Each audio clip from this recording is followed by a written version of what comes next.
Ada seorang ahli ibadah pada masanya, dia berkata kepada Musa, Musa, kapai kamang kau? Ambo kapai menemui Tuhan di Bukit Tursina, kau berdialog dengan Tuhan. Baiklah, kata dia, tolong nanti setelah dialog engkau tanyalah kepada Tuhan lah. Ada hambanya di sana, ya puluhan tahun bersembunyi dalam goa, beribadah siang malam menyembahnya, hingga tidak sempat bergaul dengan makhluknya, dengan manusia. Berpuluh-puluh tahun dia bersujud beribadah siang malam. Coba tanyakan kepada Tuhan, itu sorga yang mana untuk dia? Baiklah, kata Musa. Musa datang ketemu Tuhan, ditanya ayat Tuhan, ada hamba engkau di sana, beribadah siang malam, hingga dia tidak bergaul dengan manusia karena asyik beribadah kepada engkau. Dia bertanya sorga yang mana untuknya. Apa jawaban Allah? Dia masuk neraka. Itu jawaban Allah. Dia masuk neraka. Pulang Nabi Musa, ketemu orang tadi, ditanya, Musa, surga yang mana untuk ambo? Apa kata Musa? Kata Tuhan, engkau masuk surga, engkau masuk neraka. Katanya, tidak salah dengar engkau tu. Tidak.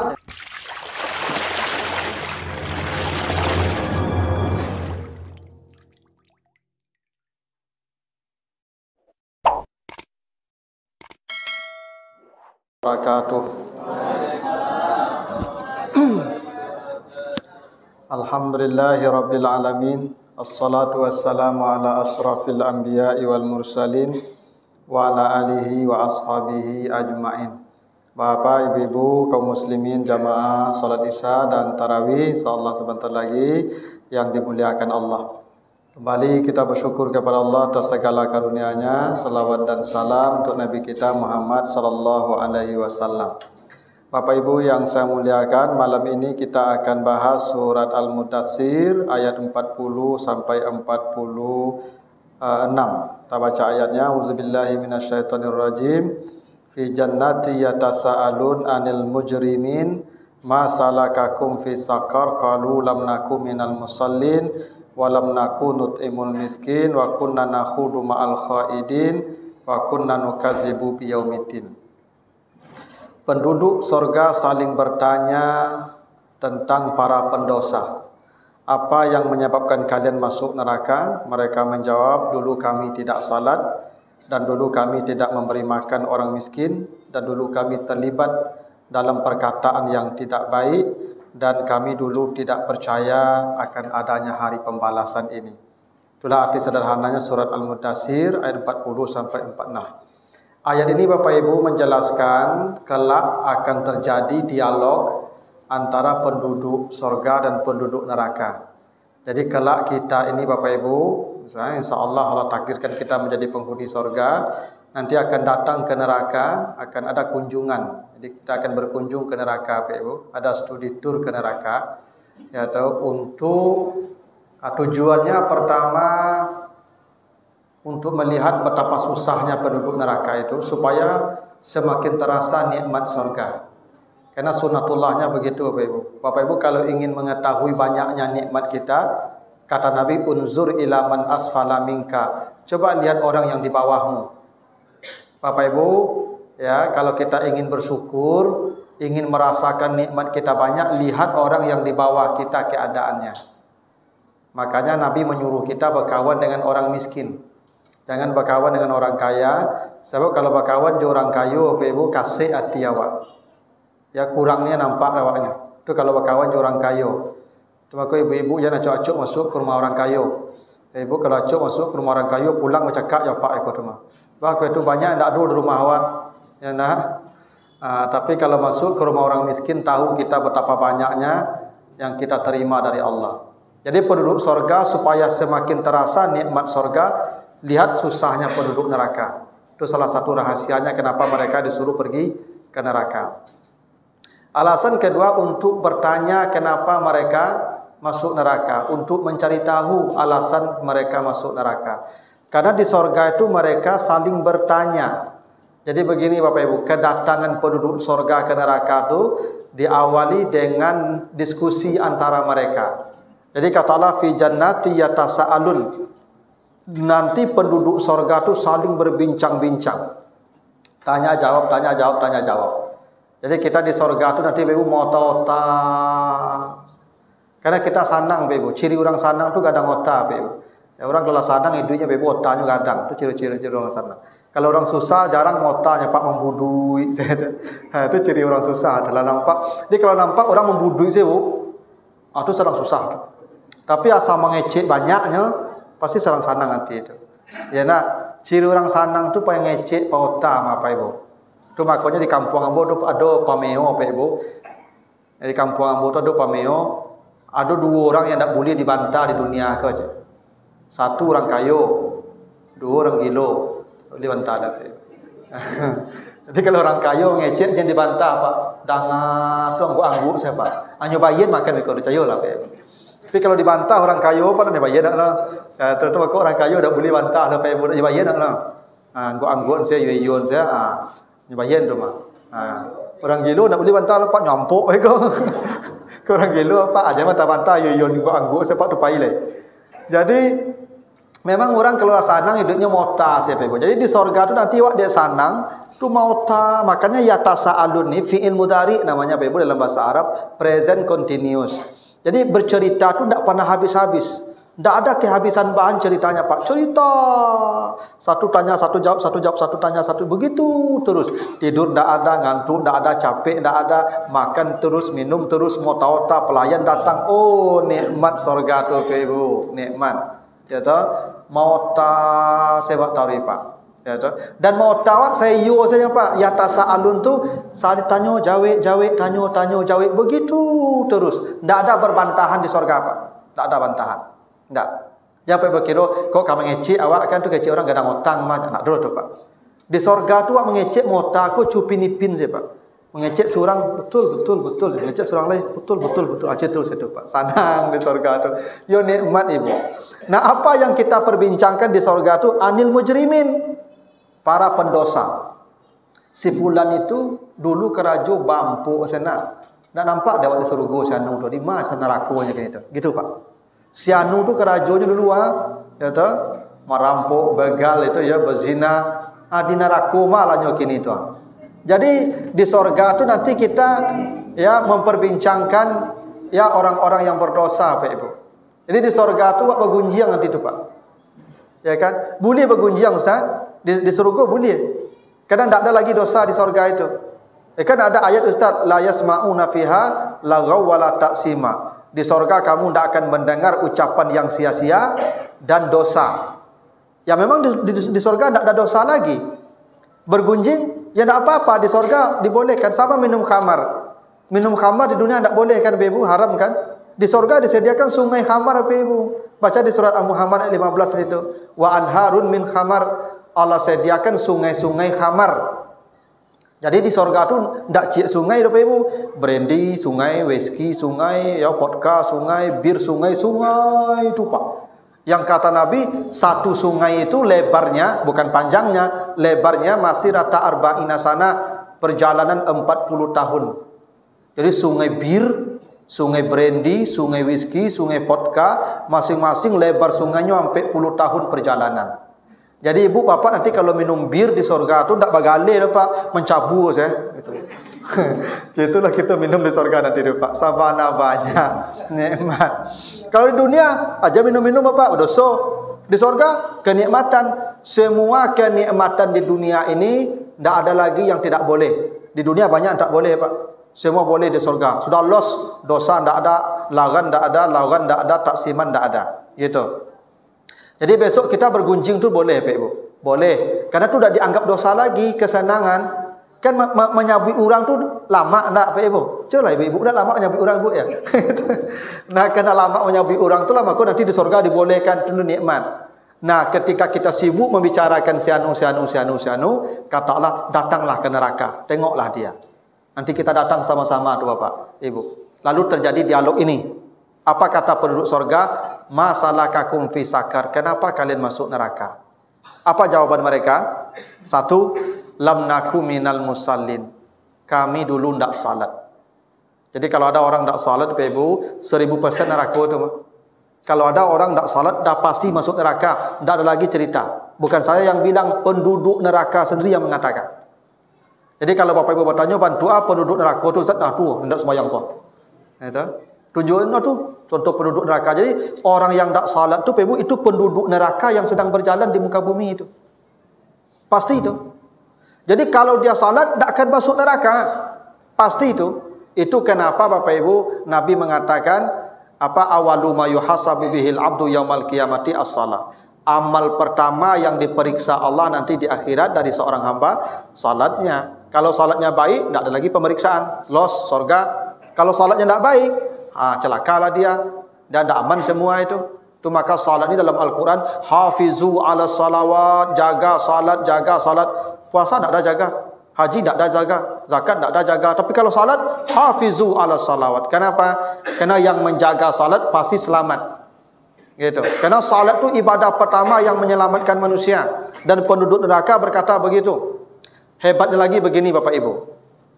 Perintah salat apa? Aqimus salat. Ya toh? Aqimus salat.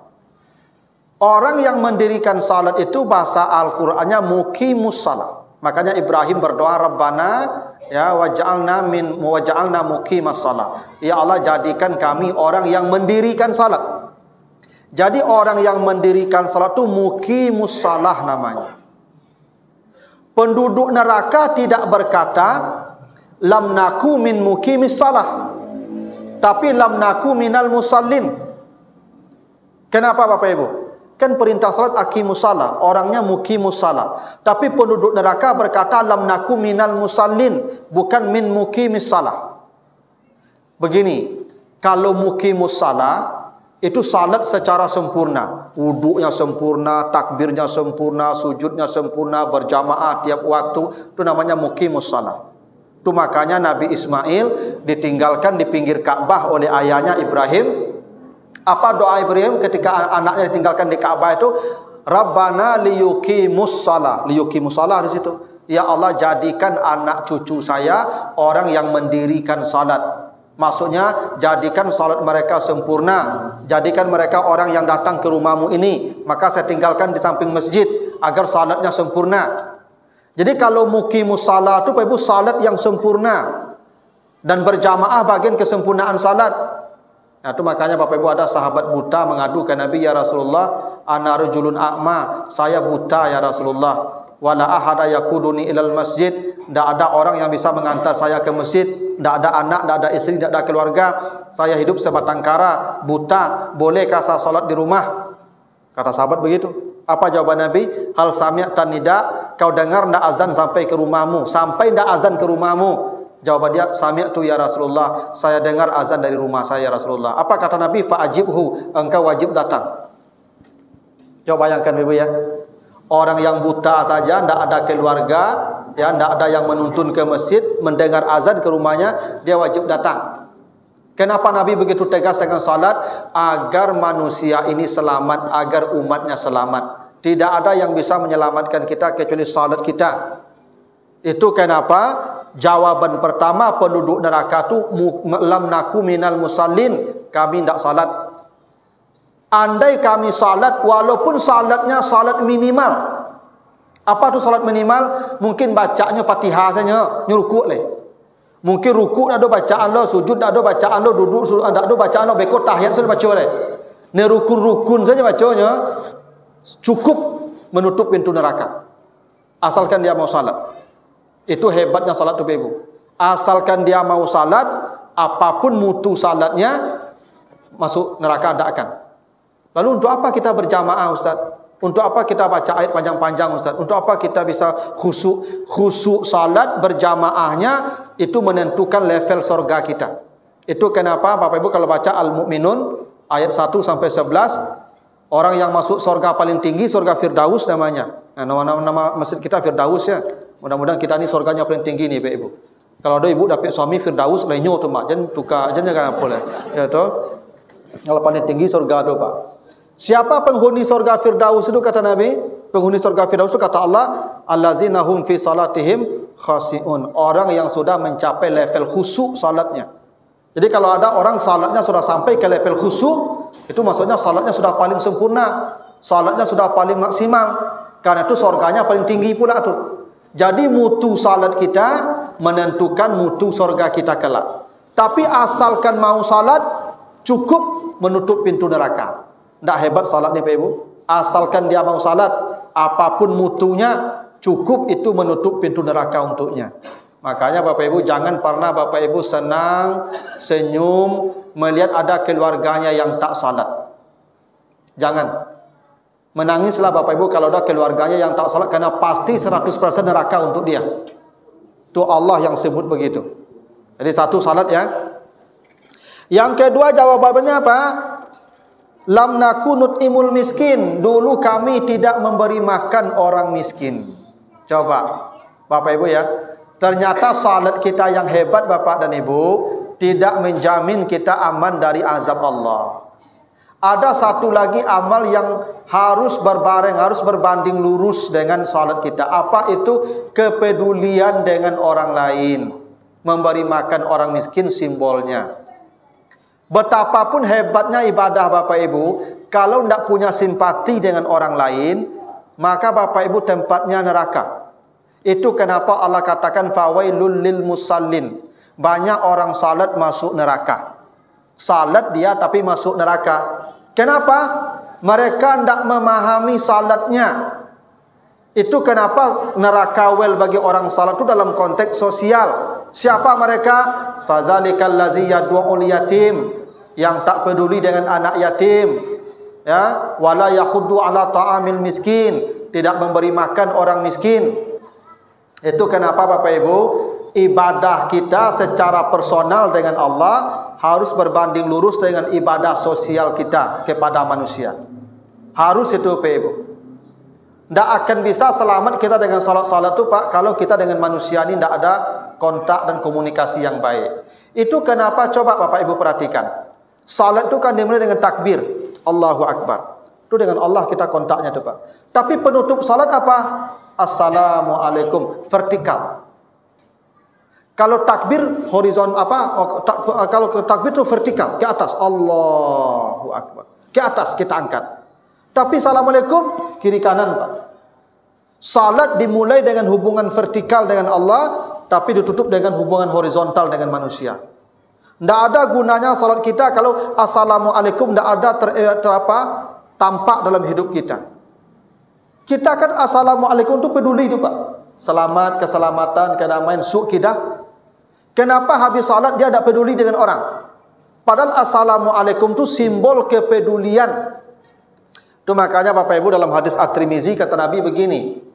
Ya ayuhan nas afsus salam wa at'imut ta'am wasilul arham wasallu bil laili wan nasu finniyam tadkhulul jannata bisalam. Kalau engkau ingin masuk surga, ada 4 pintunya. 4 pintunya. Pertama, tebarkan salam. 2, beri makan orang. 3, sambung kembali silaturahim yang putus. 4, salatlah di tengah malam. Coba bayangkan, 4 pintu surga tadi dibukakan Allah, 3 dengan manusia.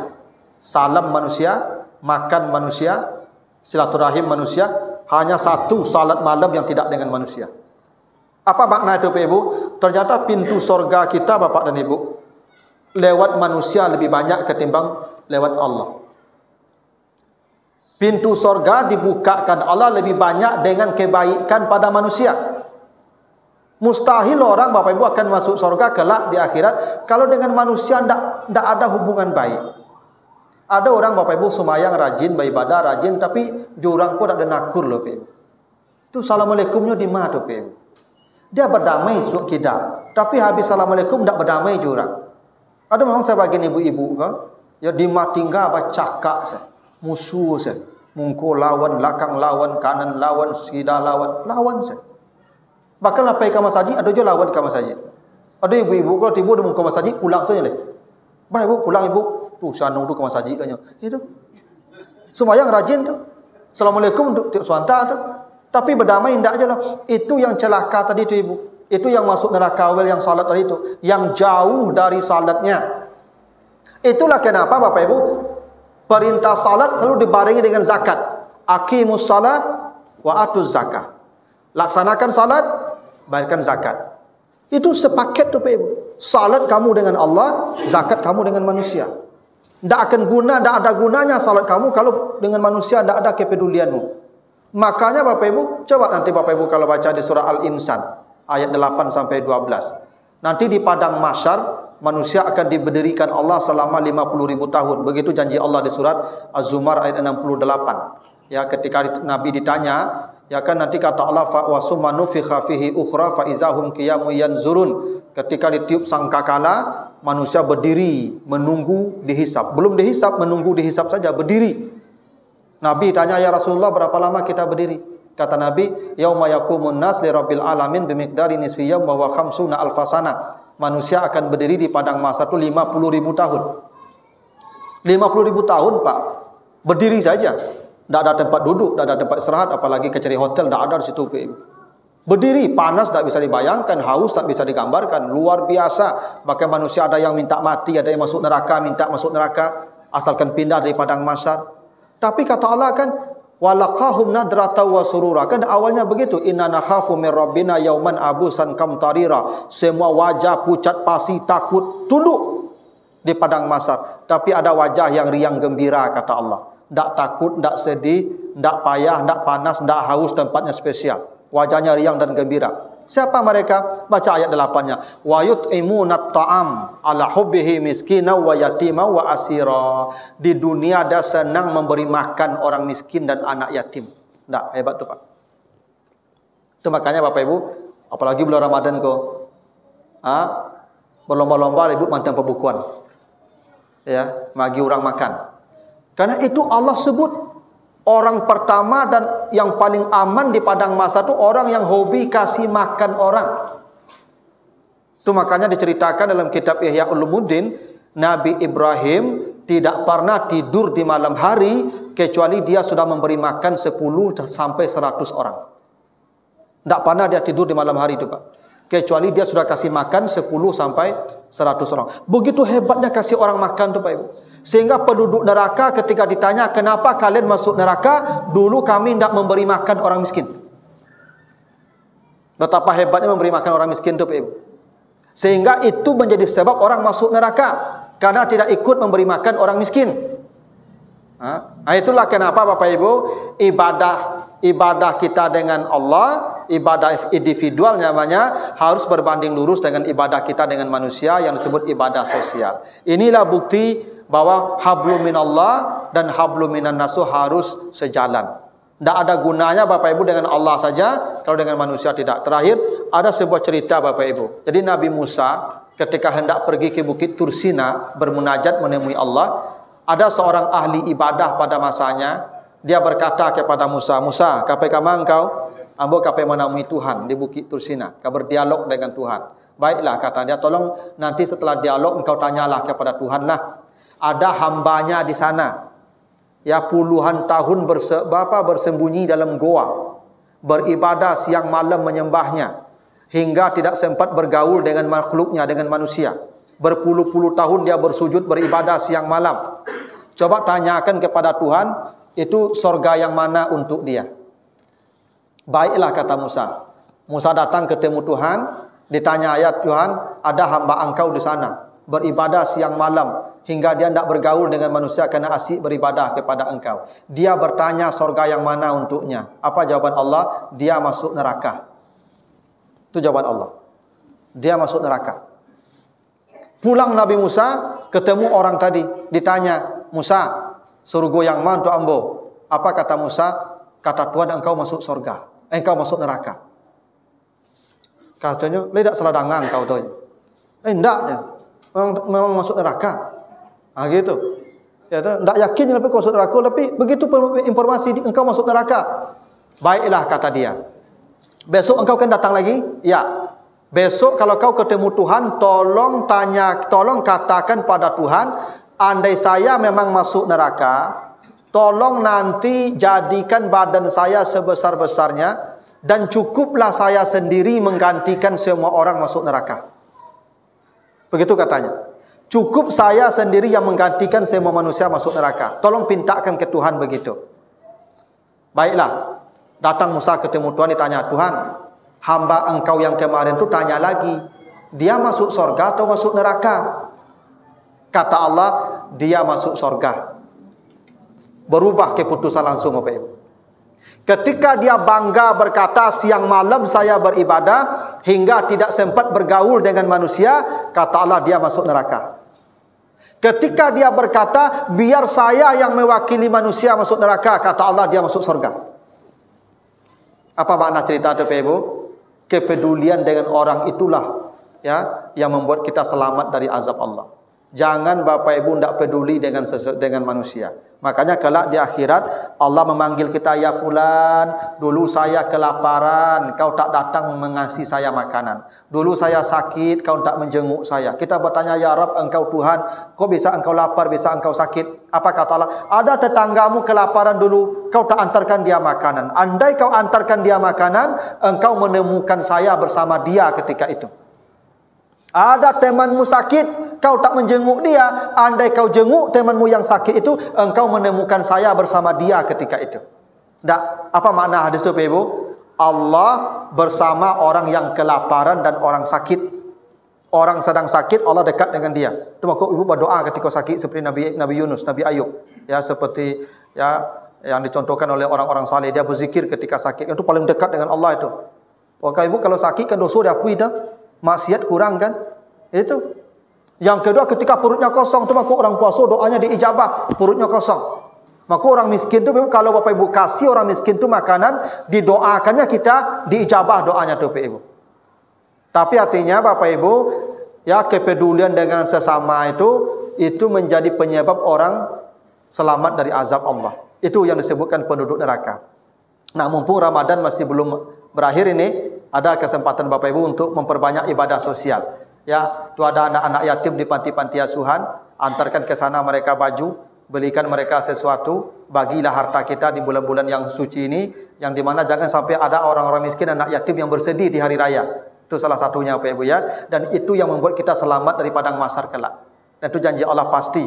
Dan penduduk neraka itu yang disesalinya, kenapa kami tidak memberi makan kepada orang-orang miskin. Nah begitu dulu Bapak Ibu ya, dua dulu penyebabnya. Yang dua lagi nanti kita lanjutkan di pertemuan berikutnya di tahun depan ya, mudah-mudahan ada waktu. Lebih kurang mohon maaf. Assalamualaikum warahmatullahi wabarakatuh.